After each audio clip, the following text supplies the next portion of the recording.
Hey, Lexi, Dylan. So let's find out where Johnathan Livingston Seagull is. It seems like he's going to content to a everyday life with just a normal, ordinary seagull. But he's someone special just like you guys. So let's try and see what he's up to next. He felt better for his decision to be just another one of the flock. There would be no ties now to force that had driven him to learn. There would be no more challenge and no more failure. And it was pretty just to stop thinking and fly through the dark towards the lights above the beach. Dark! The hollow voice cracked in alarm. Seagulls never fly in the dark. Johnathan was not alert to listen. It's pretty, he thought. The moon and the light twinkling with on the water, throwing out little beacon trails through the night, and also peaceful and still. Get down! Seagulls never fly in the dark. If you were meant to fly in the dark, you'd have the eyes of an owl. You'd have the charts for brains, and you'd have a falcon's short wings. There in the night, 100 feet in the air, Johnathan Livingston Seagull blinked. His pain, his resolution vanished. Short wings. A falcon's short wings. That's the answer. What a fool I've been. All I need is tiny little wings. All I need is to fold most of my wings and fly on just the tips alone. Short wings!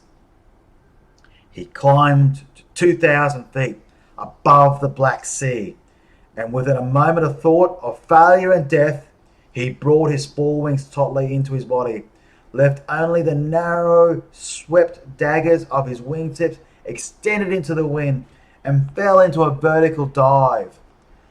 The wind was a monster roar at his head, 70 miles per hour, 90, 120, and faster still.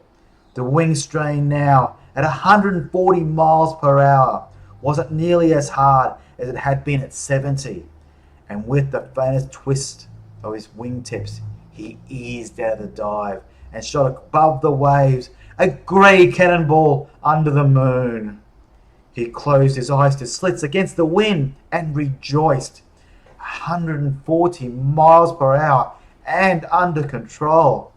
If I dive from 5,000 feet instead of 2,000, I wonder how fast.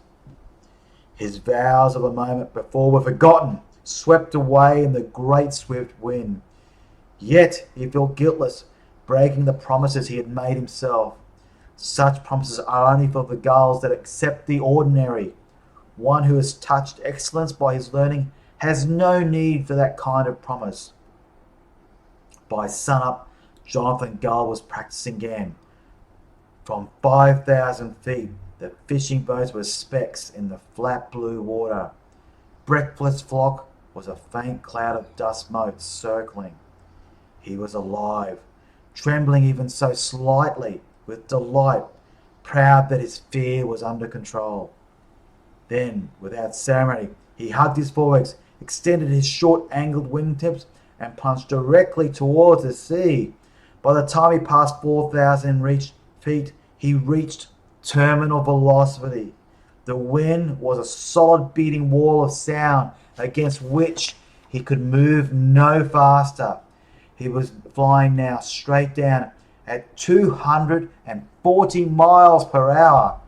He swallowed, knowing that if his wings unfolded at that speed, he'd be blown into a million tiny shreds of seagull. But the speed was power, and the speed was joy, and the speed was pure beauty. He began his pull out at 1,000 feet, wingtips thudding and blurring in that gigantic wind, the boat and the crowd of gulls tilting and growing meteor fast directly in his path. He couldn't stop. He didn't know yet even how to turn at that speed. Collision would be instant death. And so he shut his eyes. In that moment, happened that morning, just then, after sunrise, that Johnathan Livingston Seagull fired directly through the center of breakfast clock, ticking off 212 miles per hour, eyes closed, in a great roaring shriek of wind and feathers. The gull of fortune smiled upon him once, and no one was killed. Yay! By the time he had pulled his beak straight up into the sky, he was still scorching along at 160 miles per hour. When he had slowed into 20 and stretched his wings again at last, the boat was a crumb on the sea, 4,000 feet below. His thought was triumph, terminal velocity, a seagull at 214 miles per hour. It was a breakthrough, the greatest single moment in the history of the flock, and in that moment a new age opened up for Johnathan Gull. Flying out to his lonely practice area, folding his wings for a dive from 8,000 feet, he set himself at once to discover how to turn.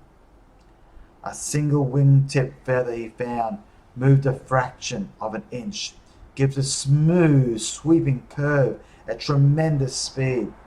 Before he learned this, however, he found that moving more than one feather at that speed will spin you like a rifle ball. And Johnathan had flown the first aerobatics of any seagull on earth. He spared no time that day for talk with other gulls, but flew on past sunset. He discovered the loop, the slow roll, the point roll, the inverted spin, the gull bunt, and the pinwheel. Let's see what he comes up to next, hey? Isn't it exciting? See you tomorrow. Love you, babies.